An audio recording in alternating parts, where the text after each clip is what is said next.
Hi buddies, വീണ്ടും സ്വാഗതം. Single cylinder engine ബൈക്കുകളാണ് നമ്മുടെ നാട്ടിൽ കൂടുതലും. ബജറ്റ് തന്നെയാണ് പ്രധാന കാരണവും. പക്ഷേ എല്ലാവരുടെയും സ്വപ്നം ഒരു മൾട്ടി സിലിണ്ടർ എഞ്ചിൻ ബൈക്കുമായിരിക്കും. ഇന്റർസെപ്റ്റർ പോലുള്ള വണ്ടികൾ വരുമ്പോൾ അത് അത്ര അകലെയല്ല, അത്യാവശ്യം അഫോർഡ് ചെയ്യാവുന്ന തലത്തിലേക്ക് എത്തുകയാണ്.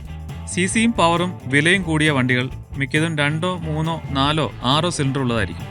അപ്പോൾ എന്തിനാണ് ഈ ഒന്നിലധികം സിലിണ്ടറുകൾ? ഒരു സിലിണ്ടർ പോരെ എന്ന് നിങ്ങൾ ചിന്തിച്ചിട്ടില്ലേ? അപ്പോൾ അതാണ് നമ്മൾ ഇന്ന് നോക്കാൻ പോകുന്നത്.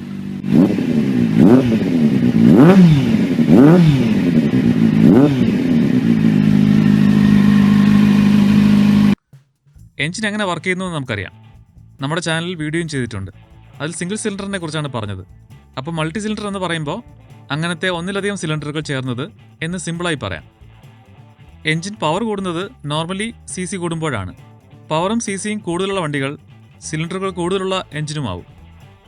പക്ഷേ സിലിണ്ടർ കൂടുന്നതിനൊപ്പം പാർട്സും കൂടുകയാണ്. Piston, connecting rod, valve, spring, spark plug, crank ഷാഫ്റ്റിൻ്റെയും ക്യാം ഷാഫ്റ്റിൻ്റെയും നീളം, അങ്ങനെ ഒത്തിരി കാര്യങ്ങൾ. അപ്പോൾ സിലിണ്ടറിൻ്റെ എണ്ണം കൂടുമ്പോൾ പാർട്സിൻ്റെ എണ്ണവും വണ്ടിയുടെ വിലയും കൂടും. അപ്പോൾ എന്നിട്ട് എന്തുകൊണ്ടാണ് കമ്പനികൾ സിംഗിൾ സിലിണ്ടറിന് പകരം മൾട്ടി സിലിണ്ടർ എഞ്ചിനുകൾ കൂടുതൽ ഉപയോഗിക്കുന്നത്? അതിനൊത്തിരി കാരണങ്ങളുണ്ട്. അതിൽ പ്രധാനപ്പെട്ട ഒരു 4 കാരണങ്ങൾ പറയാം. അതിലൊന്നാമത്തേത് പവർ ഡെലിവറിയിലെ സ്മൂത്ത്നെസ് ആണ്. 4 സ്ട്രോക്കിലെ ഒരു പോരായ്മ നമുക്കറിയാവുന്നത് ഓരോ 4ാമത്തെ സ്ട്രോക്കിലുമാണ് എഞ്ചിനിൽ പവർ ഉണ്ടാകുന്നത് എന്നതാണല്ലോ. അതായത് പിസ്റ്റൺ ഓരോ 2ാമത്തെ തവണ താഴേക്ക് വരുമ്പോഴേ പവർ ഉണ്ടാകുന്നുള്ളൂ. ഒന്നുകൂടി ചുരുക്കി പറഞ്ഞാൽ ക്രാങ്ക് ഷാഫ്റ്റിൻ്റെ ഓരോ 2 റൊട്ടേഷനിൽ ഒരു തവണയേ അതിൽ പവർ വരുന്നുള്ളൂ. അവിടെയാണ് 2 സ്ട്രോക്കിൻ്റെ പ്രാധാന്യം. അതിൽ പിസ്റ്റൻ്റെ ഓരോ താഴേക്കുള്ള പോക്കിലും പവർ ഉണ്ടാകുന്നുണ്ട്. അതായത് ക്രാങ്കിൻ്റെ ഓരോ റൊട്ടേഷനിലും പവർ വരുന്നുണ്ട്.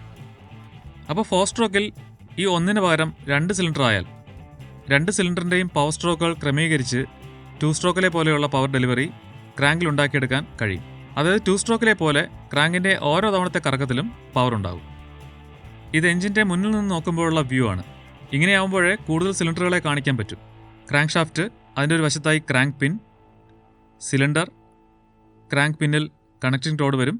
കണക്റ്റിംഗ് റോഡ് അല്ലെങ്കിൽ കോൺ റോഡിൻ്റെ മറ്റേ അറ്റത്ത് പിസ്റ്റൺ. ഈ സിംഗിൾ സിലിണ്ടർ ട്വിൻ സിലിണ്ടർ ആകുമ്പോൾ ക്രാങ്ക് ഷാഫ്റ്റ് ഒന്ന് തന്നെയാണ്, നീളം കൂടുന്നേ ഉള്ളൂ. 2 പിസ്റ്റണും ഒരേ സമയം ഉയരുകയും താഴുകയും ചെയ്യുന്ന രീതിയാണിത്. പക്ഷേ ഒരു പിസ്റ്റൺ ഇൻടേക്ക് ചെയ്യുന്ന ടൈമിൽ മറ്റേതിൽ പവർ സ്ട്രോക്ക് ആയിരിക്കും. ഒന്നിൽ കംപ്രഷൻ നടക്കുമ്പോൾ മറ്റേതിൽ എക്സോസ്റ്റ്, അതുപോലെ പവറും ഇൻടേക്കും, പിന്നെ എക്സോസ്റ്റും കംപ്രഷനും. അതായത് ഓരോ റൊട്ടേഷനിലും ഓരോ സിലിണ്ടറിലും മാറി മാറി പവർ സ്ട്രോക്ക് വന്നുകൊണ്ടിരിക്കും. അതുകൊണ്ട് സിംഗിളിനെ അപേക്ഷിച്ച് പവർ ഡെലിവറി സ്മൂത്ത് ആകും. ഒരു സിലിണ്ടർ ആണെങ്കിൽ 2 റൊട്ടേഷനിൽ ഒരിക്കൽ മാത്രമാണ് പവർ സ്ട്രോക്ക് ഉണ്ടാകുന്നത്. അതത്ര സ്മൂത്ത് അല്ല. 2 സിലിണ്ടറിന് പകരം 3, 4 സിലിണ്ടർ ആകുമ്പോൾ അത് കൂടുതൽ സ്മൂത്ത് ആകും. ഓക്കെ, അതാണ് കാര്യം. ഇനി രണ്ടാമത്തേത് വൈബ്രേഷനാണ്. സി കൂടുന്തോറും സിംഗിൾ സിലിണ്ടറിന് വൈബ്രേഷൻ കൂടും. ഒരു 500 cc സിംഗിൾ ആണെന്ന് കരുതുക. ഒരു വലിയ പിസ്റ്റൺ, നീളവും വലുപ്പവും കൂടിയ കണക്റ്റിംഗ് റോഡ്, വലിയ ക്രാങ്ക്. വലുപ്പം കൂടുക എന്ന് പറയുമ്പോൾ വെയിറ്റ് കൂടും. അപ്പോൾ വെയിറ്റ് കൂടുതലുള്ള പിസ്റ്റൻ്റെയും കണക്റ്റിംഗ് റോഡിൻ്റെയും മുകളിലേക്കും താഴേക്കുമുള്ള വേഗത്തിലുള്ള പോക്ക് എഞ്ചിനെ മൊത്തത്തിൽ താഴേക്കും മേളിലേക്കും ചലിപ്പിക്കും. അതായത് ഒരു തുള്ളൽ മോഷൻ. ഒരു പിസ്റ്റൻ്റെയും കണക്റ്റിംഗ് റോഡിൻ്റെയും മൂവ്മെൻറ്റ് അത്ര വലുതാണോ എന്ന് ചിന്തിക്കുന്നെങ്കിൽ അതിൻ്റെ എഫക്റ്റ് മനസ്സിലാവാൻ ഒരു സിമ്പിൾ എക്സാമ്പിൾ പറയാം. നിങ്ങളുടെ ഒരു കൈ ഇങ്ങനെ മുകളിലേക്കും താഴേക്കും ഒന്ന് സ്പീഡിലാക്കി നോക്കൂ. ബോഡിയേക്കാൾ എത്ര ചെറുതാണ് നമ്മുടെ കൈ, പക്ഷേ അതിൻ്റെ താഴേക്കും മുകളിലേക്കുള്ള മൂവ്മെൻറ്റ് നമ്മുടെ ബോഡി മൊത്തം കുലുക്കുന്നുണ്ട്. നമ്മൾ കൈയുടെ ഒരു ഡയറക്ഷനിലെ ആ മൂവ്മെൻറ്റിനെ ഇടയ്ക്ക് പിടിച്ചു നിർത്തി ഡയറക്ഷൻ മാറ്റി തിരികെ വിടുകയാണ്. ആ ഡയറക്ഷൻ ചേഞ്ചാണ് ഈ കുലുക്കം ഉണ്ടാക്കുന്നത്. അതിൻ്റെ സ്പീഡ് കൂടുന്നതനുസരിച്ച് കുലുക്കം കൂടും. അപ്പോൾ പിസ്റ്റൻ്റെ മൂവ്മെൻറ്റ് എത്രമാത്രം കുലുക്കം എഞ്ചിനിൽ ഉണ്ടാക്കുമെന്ന് മനസ്സിലായില്ലേ? ബുള്ളറ്റ് എഞ്ചിനിൽ ഇത് നല്ലോണം മനസ്സിലാവും. എഞ്ചിൻ RPM കൂടുമ്പോൾ അതൊരു വൈബ്രേഷനായി മാറും. അതിനൊപ്പം പൾസ് പോലെ ഇടവിട്ട് മാത്രം വരുന്ന പവർ സ്ട്രോക്കുകളും കൂടി ആകുമ്പോൾ എഞ്ചിൻ വളരെയധികം അൺബാലൻസ്ഡ് ആവും, അഥവാ വൈബ്രേഷൻ കൂടും. ഒരു 1000 cc സിംഗിൾ സിലിണ്ടർ എഞ്ചിൻ്റെ വൈബ്രേഷൻ ചിന്തിക്കാവുന്നതിനും അപ്പുറമായിരിക്കും. പക്ഷേ 500 cc 250 cc 2 സിലിണ്ടർ ആക്കിയാൽ പിസ്റ്റൻ്റെയും കണക്റ്റിംഗ് റോഡിൻ്റെയും സൈസ് കുറയും. അപ്പോൾ വെയിറ്റും കുറയും.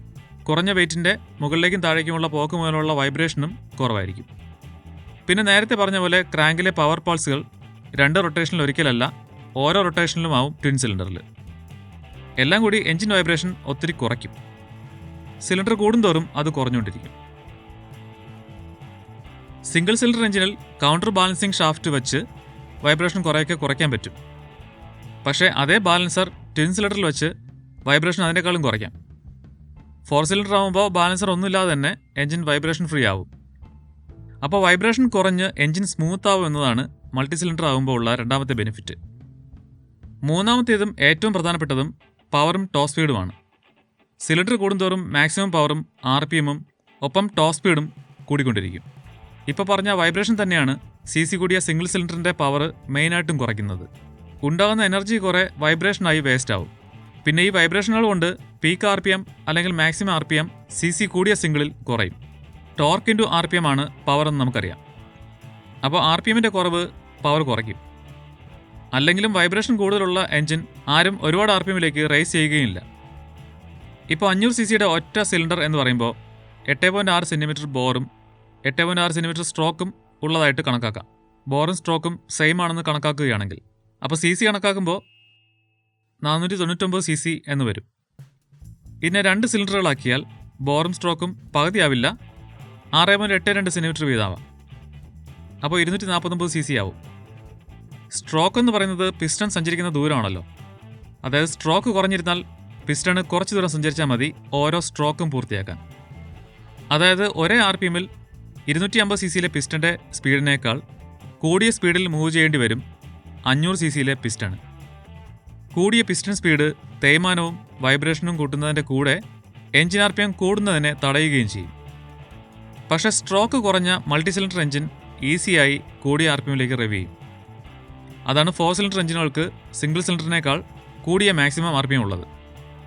കൂടിയ മാക്സിമം RPM സ്വാഭാവികമായിട്ടും പവറും ടോപ്പ് സ്പീഡും കൂട്ടും. പിന്നെ ചെറിയ സിലിണ്ടറിലെ കമ്പഷൻ ചേംബറും കമ്പാരിറ്റീവ്ലി ചെറുതായതുകൊണ്ട് അതിലെ കംപ്രസ്ഡ് ഫ്യൂവൽ മിക്സറിനെ പൂർണ്ണമായും ഇഗ്നൈറ്റ് ചെയ്യാൻ സ്പാർക്ക് പ്ലഗിന് എളുപ്പമാണ്. ഇഗ്നിഷൻ ഫ്ലെയിമിന് കുറച്ചു ദൂരം പോയാൽ മതി അത് മുഴുവൻ കത്തിക്കാൻ. സെക്കൻഡിൽ 100 കണക്കിന് തവണ ഇത് സംഭവിക്കുമ്പോൾ ഇത്തരത്തിലുള്ള ചെറിയ കാര്യങ്ങൾ പോലും വളരെ വലുതാവും. ഓരോ പവർ സ്ട്രോക്കിലെയും വളരെ ചെറിയ പവർ ഇൻക്രീസ് പോലും ടോട്ടൽ ഔട്ട്പുട്ടിൽ വലിയ മാറ്റം വരുത്തും. അപ്പോൾ സിലിണ്ടർ സൈസ് കുറച്ച് സിലിണ്ടർ എണ്ണം കൂട്ടുന്നത് എൻജിൻ പീക്ക് RPMഉം പീക്ക് പവറും ടോപ്പ് സ്പീഡും കൂട്ടും. നാലാമത്തെ കാര്യം എക്സോസ്റ്റ് സൗണ്ടാണ്. വലിയ സിംഗിൾ സിലിണ്ടറിൻ്റെ സൗണ്ട് ചിലർക്ക് ഇഷ്ടമായിരിക്കാം. പക്ഷേ എനിക്ക് പേഴ്സണലി 4 സിലിണ്ടറിൻ്റെ സൗണ്ടാണ് ഇഷ്ടം.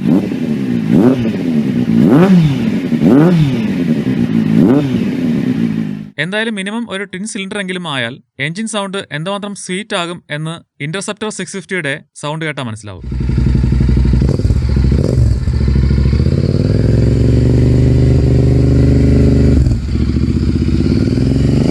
എക്സോസ്റ്റ് സൗണ്ട് എഞ്ചിനീയറിംഗും ഒരു കലയാണ്. ബെനലികളുടെ സൗണ്ട് പ്രത്യേകം പറയണ്ടല്ലോ. ബെനലി എന്ന് പറയുമ്പോൾ തന്നെ 4 സിലിണ്ടറിൻ്റെ ആ സൗണ്ടാവും മനസ്സിൽ വരിക. അപ്പോൾ ബെറ്റർ സൗണ്ടും മൾട്ടി സിലിണ്ടറുകൾക്ക് മുൻതൂക്കം ഉണ്ടാക്കുന്ന ഒരു കാരണമാണ്. പക്ഷേ ഇതൊക്കെ കൊണ്ട് സിംഗിൾ സിലിണ്ടർ മോശമാണെന്ന് തോന്നുന്നുണ്ടോ? അല്ല. സിംഗിൾ സിലിണ്ടർ വണ്ടികൾക്ക് മാത്രമായ ചില ഗുണങ്ങളുമുണ്ട്. ലോ RPM ടോർക്കാണ് അതിലൊന്ന്. Law and middle RPM torque കൂടുതൽ മൾട്ടി സിലിണ്ടറിനെ അപേക്ഷിച്ച് സിംഗിൾ സിലിണ്ടറിനാണ്. സിംഗിൾ സിലിണ്ടർ എഞ്ചിൻ ഒരു 6000-7000 RPMൽ പീക്ക് ടോർക്ക് ഉണ്ടാക്കുമ്പോൾ അതേ CC ഉള്ള ഒരു 4 സിലിണ്ടർ എഞ്ചിൻ പീക്ക് ടോർക്ക് ഉണ്ടാക്കുന്നത് 10000 RPMന് മുകളിലായിരിക്കും. അതായത് ലോ RPMൽ പവർ കൂടുതൽ ഫീൽ ചെയ്യുന്നത് സിംഗിൾ സിലിണ്ടർ എഞ്ചിനാണ്. ആ സെയിം പവർ കിട്ടാൻ മൾട്ടി സിലിണ്ടർ കൂടുതൽ RPMലേക്ക് റെവ് ചെയ്യേണ്ടി വരും. വൈബ്രേഷൻ കുറവായിരിക്കും എന്നുള്ളതുകൊണ്ട് RPM കയറുന്നത് നമ്മൾ അറിയില്ല എന്നൊരു ഗുണമുണ്ട്. വെയിറ്റ് ആണ് രണ്ടാമത്തേത്. സിംഗിൾ സിലിണ്ടറിന് മൾട്ടി സിലിണ്ടറിനേക്കാൾ വലുപ്പവും ഭാരവും കുറവായിരിക്കും. സിലിണ്ടറും പിസ്റ്റണും കണക്റ്റിംഗ് റോഡും ക്രാങ്കും എല്ലാം വലുപ്പവും വെയിറ്റും കൂടുതലാണെങ്കിലും ഒരെണ്ണം മാത്രമേ ഉള്ളൂ എന്നതിനാൽ ടോട്ടൽ വെയിറ്റും സൈസും എന്തായാലും കുറവ് തന്നെയായിരിക്കും. പക്ഷേ പാർട്സിൻ്റെ എണ്ണം കൂടുതൽ മൾട്ടി സിലിണ്ടർ ബൈക്കുകളുടെ വെയിറ്റ് കൂട്ടും. വെയിറ്റ് കൂടുന്നത് എഫിഷ്യൻസിയെയും ഹാൻഡ്ലിങ്ങിനെയും ബാധിക്കും. പക്ഷേ എക്സ്പെൻസീവായ ലൈറ്റ് വെയ്റ്റ് മെറ്റീരിയൽ കൊണ്ട് അവർ അതിനെ മറികടക്കും. അത് പക്ഷേ വണ്ടിയുടെ വില കൂട്ടും. അതാണ് മൂന്നാമത്തെ പോയിന്റ്, വില. മൾട്ടി സിലിണ്ടറിൽ എല്ലാ പാർട്സും സിലിണ്ടർ അനുസരിച്ച് ഇരട്ടിയോ 3 ഇരട്ടിയോ 4 ഇരട്ടിയോ 6 ഇരട്ടിയോ ഒക്കെ ആവുന്നതിനൊപ്പം high tech high strength light weight material use ചെയ്യുന്നതുകൊണ്ട് വിലയും അതുപോലെ കൂടും. അപ്പോൾ മൾട്ടി സിലിണ്ടറിനേക്കാൾ വില കുറവുള്ളതായിരിക്കും എന്നത് സിംഗിൾ സിലിണ്ടറിൻ്റെ മറ്റൊരു അഡ്വാൻറ്റേജ് ആണ്.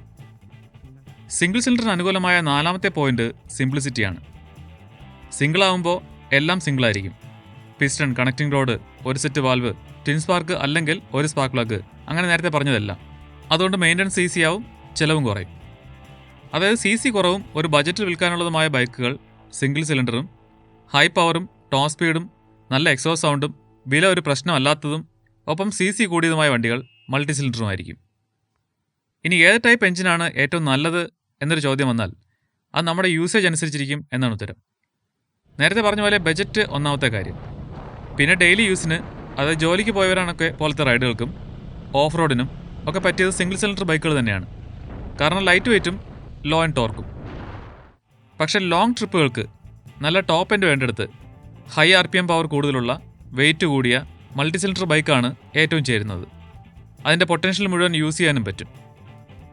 വരുന്ന വീഡിയോകളിൽ ട്വിൻ, ട്രിപ്പിൾ, 4 സിലിണ്ടറുകളെക്കുറിച്ചും പാരലൽ, ഇൻലൈൻ, ട്വിൻ, ബോക്സർ ടൈപ്പുകളെക്കുറിച്ചും എക്സ്പ്ലെയിൻ ചെയ്യുന്നുണ്ട്.